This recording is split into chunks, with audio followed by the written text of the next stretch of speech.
नमस्ते मेरे सभी दोस्तों को, क्या हाल चाल है जी आप सभी के? सब ठीक ठाक, सब बढ़िया। बेटा, इस बार जब आपका मई 2021 का एग्ज़ाम है तो इस एग्ज़ाम के अंदर एक बहुत मेजर अमेंडमेंट हुआ है, that is related to the cost of acquisition of a capital asset. ये अमेंडमेंट बहुत बड़ा है और आपके एग्ज़ाम में इसके आने की चांसेस, प्रोबेबिलिटी बहुत ज़्यादा है। And I will be seriously very very surprised. एक वर्ड यूज करते हैं ना, shell shocked. I will be shell shocked अगर ये अमेंडमेंट एग्जामिनर ने एग्जाम में आपसे ना पूछा तो, चाहे वो मल्टीपल चॉइस क्वेश्चंस में हो या अदरवाइज, वो एग्जामिनर ये वाला अमेंडमेंट आपके एग्जाम में जरूर पूछेगा। अमेंडमेंट की सारी क्लासेस आपके लिए अवेलेबल हैं एट अनअकैडमी। अनअकैडमी पे मैं क्लासेस एक बार दिसंबर के मंथ में कर चुका हूँ, दूसरी बार इसी मंथ में अप्रैल में मैं अमेंडमेंट की सीरीज दोबारा से आप लोगों के लिए स्टार्ट करने वाला हूँ। लेकिन उससे पहले एक छोटा सा अनाउंसमेंट है, और छोटा सा अनाउंसमेंट ये है कि अनअकैडमी पे we are starting with one very important batch that will be for November 2021 examination. और इस बैच का नाम है सक्षम। सक्षम नाम का ये बैच हम लोग नवंबर 2021 एग्जाम के लिए करेंगे। और इस बैच के अंदर हम लोग सारे सब्जेक्ट्स कवर करेंगे ग्रुप वन के जो सारे सब्जेक्ट्स हैं उसके अंदर पहला पेपर आपका आता है अकाउंट्स का, and CA Nakul Kathuria sir will be taking the subject of accounts. CA Aditya Sharma will be taking the subject of costing. CA Ankit Oberoi will be taking the subject of law, and then I will be taking the both subject, that is costing as well as that is income tax as well as GST। ये batch start हो रहा है कब से? ये batch start हो रहा है 7th of अप्रैल से, दैट इज आज से। आज आदित्य शर्मा सर की क्लास इसमें स्टार्ट होगी, और उसके अलावा बाकी सारे सब्जेक्ट्स, तो चाहे वो अकाउंट्स हो नकुल कथुरिया सर का, अंकित ओबरॉय सर का लॉ हो, मेरा टैक्स का सब्जेक्ट हो, हम लोग सब अपना बैच स्टार्ट करेंगे ऑन 14th। तो मेरा बैच स्टार्ट होगा 14th of अप्रैल 2021 को। और ये जो बैच होगा, इस बैच के टाइमिंग्स रहेंगे रात 8:30 से लेके रात 10:30 बजे। ये बैच डेली होगा, मंडे टू फ्राइडे, रात 8:30 से 10:30। सैटरडे संडे को मैं क्लास नहीं करूंगा। सैटरडे संडे एक तो आपको सेल्फ स्टडी के लिए टाइम चाहिए, रिवीजन के लिए टाइम चाहिए, मेरे को भी थोड़ा अपनी बॉडी को आराम देने के लिए टाइम चाहिए। तो no class on Saturday and Sunday, will take a daily class from Monday to Friday. Timings रहेंगे रात 8:30 से 10:30 बजे, and we should be in a position to wind up with this batch in the month of July.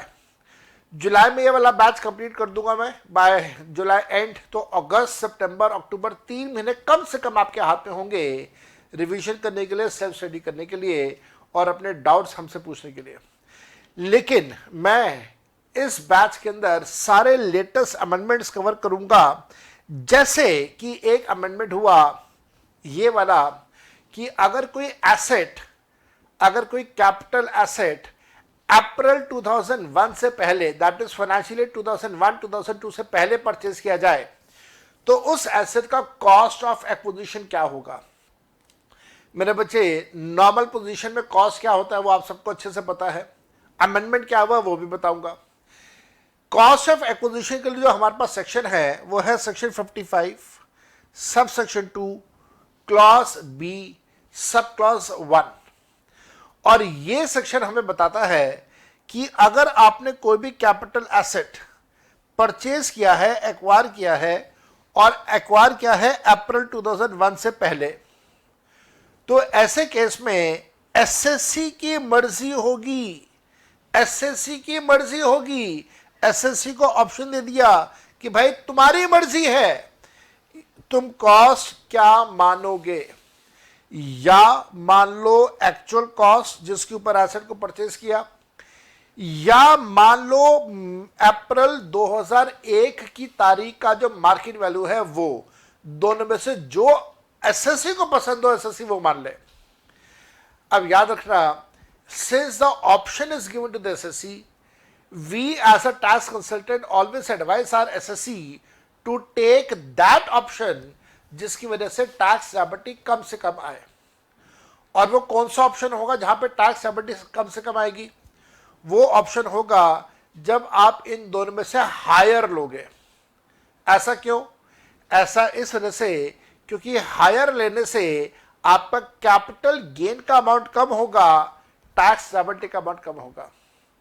So if the option is to be exercised, हम लोग हमेशा option में क्या करते हैं, मार्केट वैल्यू और एक्चुअल कॉस्ट में से हायर लेते हैं।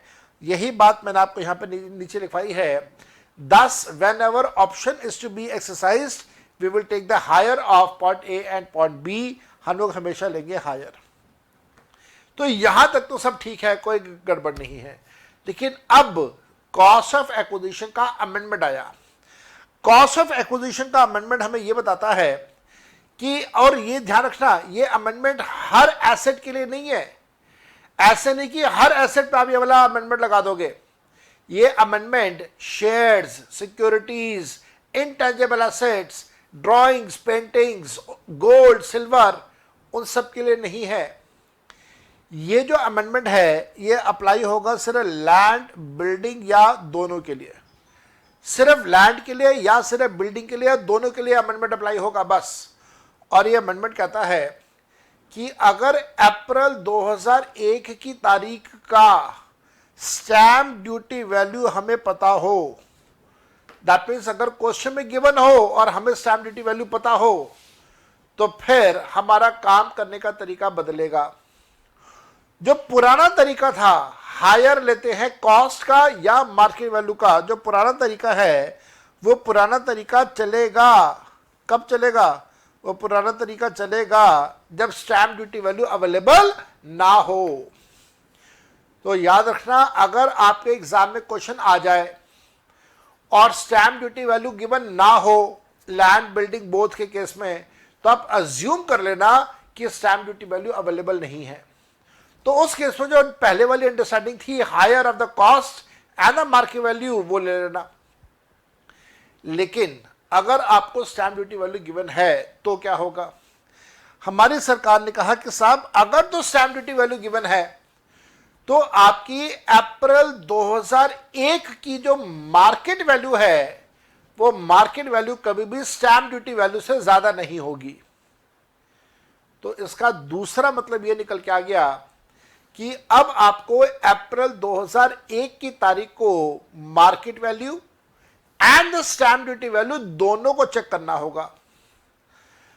मार्केट वैल्यू और स्टैम्प ड्यूटी वैल्यू में से जो लोअर वैल्यू होगा आपको वो कंसिडर करना होगा, और फिर उस लोअर वैल्यू को आप एक्चुअल कॉस्ट के साथ कंपेयर करके जो भी हायर होगा आप उसके हिसाब से कैलकुलेशन कर लेना।